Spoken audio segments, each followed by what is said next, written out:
This is no small matter. So let's look at St. John in this episode from Matthew chapter 11, verses 2 through 11. This is the gospel for this week. And then we'll put it in its context and then connect it with the Old Testament readings and the psalm. All right, it says this. Now when John heard in prison about the deeds of the Christ, he sent word by his disciples and said to him, "Are you he who is to come, or shall we look for another?" And Jesus answered them, "Go and tell John what you hear and see. The blind receive their sight, and the lame walk. Lepers are cleansed, and the deaf hear. The dead are raised up, and the poor have good news preached to them. And blessed is he who takes no offense at me." Now as they went away, Jesus began to speak to the crowds concerning John. "What did you go out into the wilderness to behold? A reed shaken by the wind? Why then did you go out? To see a man clothed in soft raiment? Behold, those who wear soft raiment are in kings' houses. Why then did you go out? To see a prophet? Yes, I tell you, and more than a prophet. This is he of whom it was written, Behold, I send my messenger before thy face, who shall prepare thy way before thee. Truly I tell you, among those born of women, there has risen no one greater than John the Baptist. Yet, the least in the kingdom of heaven is greater than he." Okay, so much to talk about here. Let's just try to back it up and put it in context. First thing we want to look at is what's the context of the question. As it implies here, John the Baptist has been put into prison by Herod. Right? So his prophetic ministry is over. He's now in prison awaiting a death sentence. And so he sends his disciples, after hearing about the actions of Jesus, Jesus has begun performing various deeds, he sends his disciples to Jesus to ask him a question. Are you the one who is to come? Literally in the Greek, are you he who is to come? Now, that's a very loaded question. It's a very mysterious question. On the one hand, most of us, when we hear it, we think it simply means, are you the Messiah? And that's true. That's part of the question. But you notice, he doesn't say, are you the Messiah? He says, are you he who is to come? Right? And as we're going to see in a second, that is an allusion to Old Testament prophecies of the coming one, right? The coming of God, actually. We'll see in just a minute when we look at Isaiah chapter 35. And so notice how Jesus responds here. He's always kind of evasive in his answers. He doesn't say, you got it, you're right, I am the Messiah, right? Or something like that. He says, go and tell John what you see.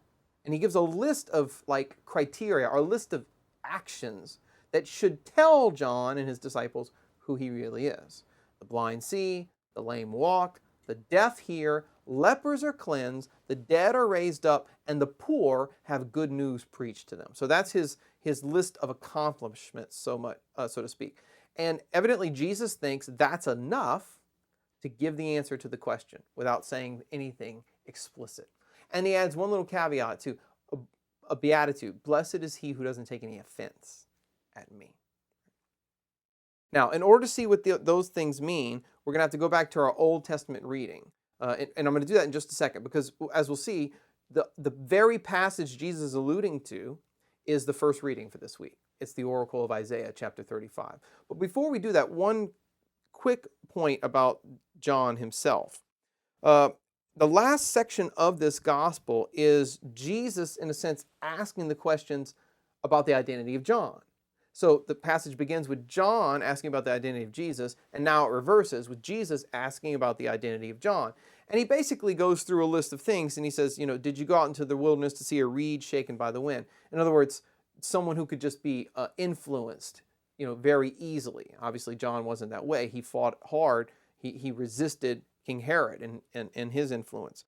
Or did you go out to see one who lived in luxury? Well, no, John's a prophet. He's eating locusts and wild honey. Did you go out to see a prophet? And that's where Jesus says, if that's the case, then let me tell you something. John is more than just a prophet.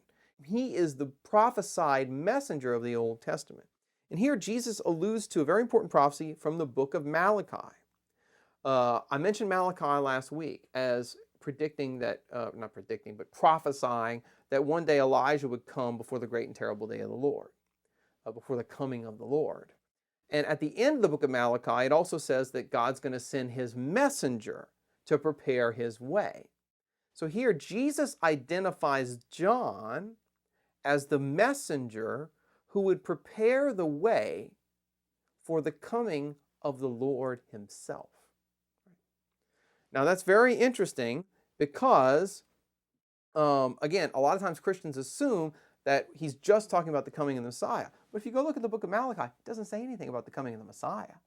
It says something about the coming of the Lord, about the coming of Yahweh, about the God of Israel coming, right, on this great day of judgment. So what Jesus is saying here is that he's more than a prophet because he's the one who heralds the coming of the Lord himself. Right? And that's why Jesus says, among those born of women, no one's greater than John the Baptist. Now, sometimes Catholics get tripped up by that because they'll say, well, hold on a second.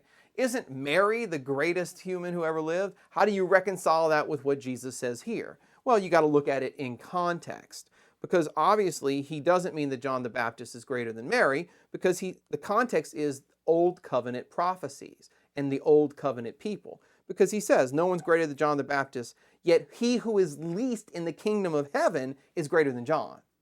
So he's contrasting the Old Covenant era, of which John is the greatest, the apex, the greatest man ever, and then the era of the New Covenant, the New Kingdom, of which John is less than even the least in the kingdom because it's going to be a heavenly kingdom. So for a Catholic, just as an aside, you might think about that. Mary's not least in the kingdom of heaven. She's actually the queen, mother of the king of heaven. So John is not being put above Jesus here, John is not being put above Mary, but he is being singled out in context as the greatest man who ever lived in the Old Testament period, as the greatest of all the prophets, all right? Because he gets to herald the coming of the Lord himself.